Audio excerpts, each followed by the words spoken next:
జలియన్వాలా బాగ్ సంస్మరణ దినోత్సవం గురించి చెప్పుకుందాం.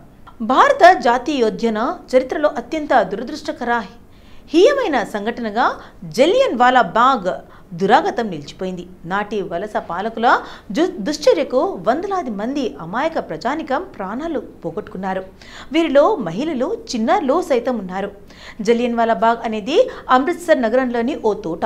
పంజాబీలకు అత్యంత ముఖ్యమైన వైశాఖి పండుగ సందర్భంగా వేలాది మంది 1919 ఏప్రిల్ 13న జలియన్వాలా బాగ్కు చేరుకున్నారు. కానీ ఇదే వేడుకల్లో బ్రిటిష్ ప్రభుత్వం తీసుకొచ్చిన రౌలత్ చట్టాన్ని వ్యతిరేకిస్తూ జాతీయోద్యమం నేతలు సైతం పాల్గొన్నారు. ప్రజలను అనగదొక్కే ప్రయత్నంలో భాగంగానే బ్రిటిషర్లు రౌలత్ చట్టాన్ని తీసుకురావడంతో దేశవ్యాప్తంగా తీవ్ర వ్యతిరేకత వ్యక్తమైంది.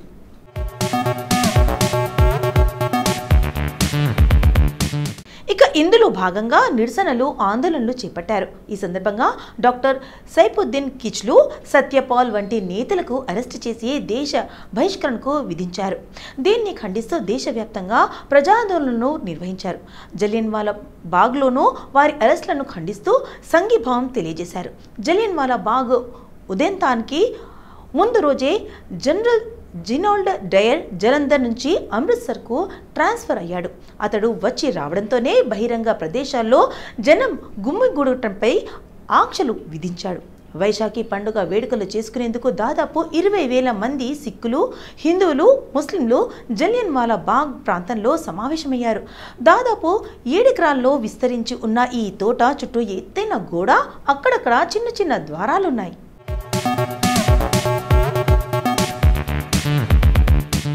ఇదే సమయంలో జనరల్ రెజినాల్డ్ ఓ డయర్ సారథ్యంలోని బ్రిటిష్ సైన్యం ఈ తోటలోకి చొరబడి నిరాయుద్ధాలైన జనంపై విచక్షణరహితంగా కాల్పులకు తెగబడ్డారు.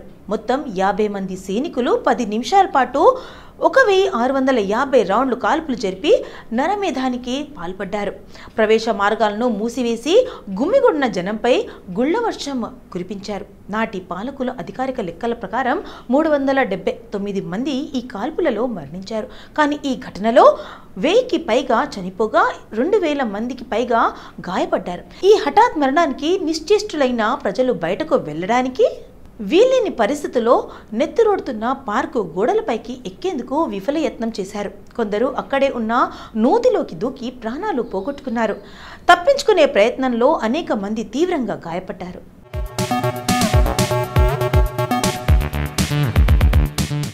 1772 Warren Hastings East India Company Bengal కమిటీకి చైర్మన్గా నియమితులయ్యారు. 1796 భారతదేశం నుండి పంపిన ఏనుగు అమెరికా చేరినది. అంతవరకు అమెరికా వాళ్ళు ఏనుగును చూచి ఎరుగరు. 1890 భారతదేశపు తొలి చిత్రం శ్రీ పుండలిక నిర్మించిన చిత్ర నిర్మాత దాదాసాహెబ్ టర్నో జననం.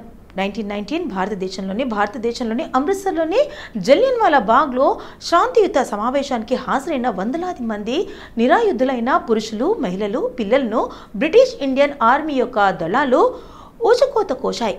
1939 భారతదేశంలో బ్రిటిష్ వారితో సాయుధ పోరాటం కోసం హిందుస్థానీ రెడ్ ఆర్మీ అంటే ఇండియన్ రెడ్ ఆర్మీ ఏర్పడింది.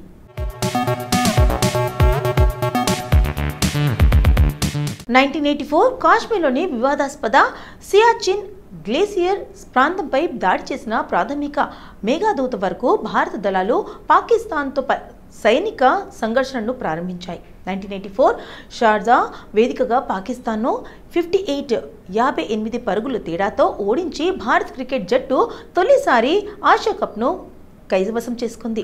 1994 యునైటెడ్ అరబ్ ఎమిరేట్స్ తొలి అధికారిక వన్డేలో భారత్ చేతిలో ఓడిపోయింది.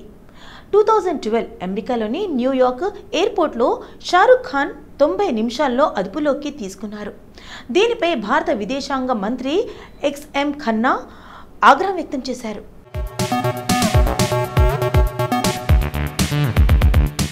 2013 రిపబ్లిక్ మరియు అమెరికన్ కొరియా ద్వీపకల్పంలో అణ్వాయుధాలను నిర్మూలించడానికి చైనా ప్రజలు అంగీకరించారు. 2013 పాకిస్తాన్లోని పైషావర్లో బస్సు పేలుడు ఘటనలో 8 మంది మృతి చెందారు. 2014 బూబా వాస్టన్ అమెరికన్ గోల్ఫ్ క్రీడాకారుడు 2014లో వరుసగా రెండోసారి మాస్టర్ టోర్నమెంట్ను గెలుచుకున్నాడు. 2019 చెక్ రాజకీయవేత్త వెట్ జెడ్లీ యొక్క మైక్రోన్వేషన్ లిబ్రాలను క్రొయేషియా, సెర్బియా మధ్య ఉన్న ఒక పాచ్ భూమిపై ప్రకటించారు. ఇది ప్రాంతీయ వివాదం కారణంగా ఇరువైపులా క్లెయిమ్ చేయబడలేదు.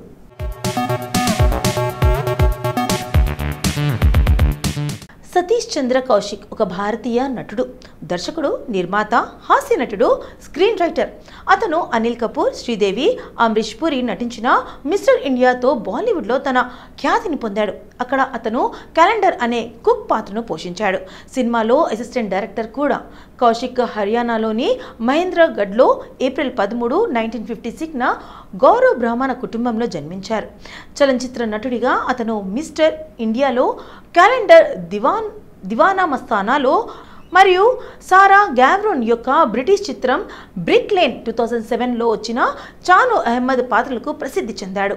అతను ఫిల్మ్ఫేర్ ఉత్తమ హాస్య నటుడు అవార్డును 2 సార్లు గెలుచుకున్నాడు.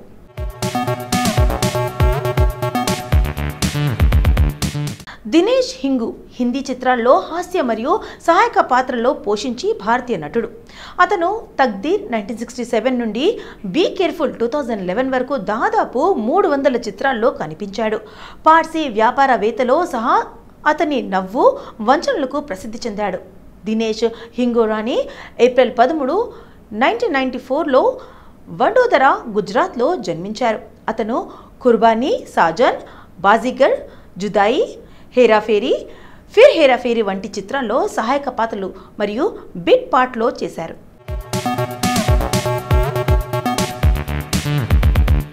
సిద్ధార్థ్ అరోరా ఒక భారతీయ టెలివిజన్ నటుడు. అతను కలర్స్ టీవీలో ముక్తి బంధన్ షోతో తన టెలివిజన్ అరంగేట్రం చేశాడు. 2013 నుండి 2014 వరకు డోలీ అర్మాన్లో కీలో ఈశాన్ సిహాన్గా నటించాడు. 2012లో ఏ జో మొహబ్బత్ హై చిత్రంతో బాలీవుడ్లోకి అడుగుపెట్టాడు. కలర్స్ టీవీలో నా బోలే తుమ్ నా మైనే కుచ్ కహా 2లో బీరాగా కూడా కనిపించాడు. అతను సబ్ టీవీలో కృష్ణ కనయ్యలో కృష్ణుడిగా కూడా నటించాడు. అతను కలర్స్ టీవీలో షో లాడో వీర్పూర్ కి మర్దానిలో షాలిన్ మల్హోత్రా స్థానంలో శౌర్య పాత్రను పోషించాడు.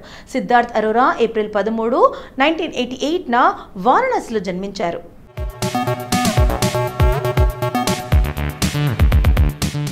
సాహిల్ సలాధియా ఒక భారతీయ నటుడు. సాహిల్ హాంకాంగ్లో జరిగిన మిస్టర్ ఏషియా 2012లో భారతదేశానికి ప్రాతినిధ్యం వహించాడు. 32 ఆసియా మరియు యూరో ఆసియా దేశాల్లో ఫైనలిస్ట్లో టాప్ 5గా నిలిచాడు. సాహిల్ అనేక ప్రసిద్ధ బ్రాండ్లకు ముఖం మరియు భారతదేశంలోని దాదాపు 50 ప్రముఖ బ్రాండ్లకు బ్రాండ్ ప్రచారాలు కూడా చేశాడు. కొన్ని బ్రాండ్లను Idea Cellular, Tata Indicom, Kingfisher, Big Bazaar, Mercedes Benz మొదలైనవి. అతను మ్యాక్సిమం, జీక్యూ మరియు హాలో వంటి అన్ని ప్రముఖ మ్యాగజైన్లలో కొన్నింటిని, అలాగే ఇండియా టుడే మరియు మెయిన్స్ హెల్త్ ఇండియా ముఖ చిత్రంలో కూడా కనిపించాడు. సాహిల్ సలాధియా ఏప్రిల్ 13, 1990లో జమ్మూలో జన్మించారు.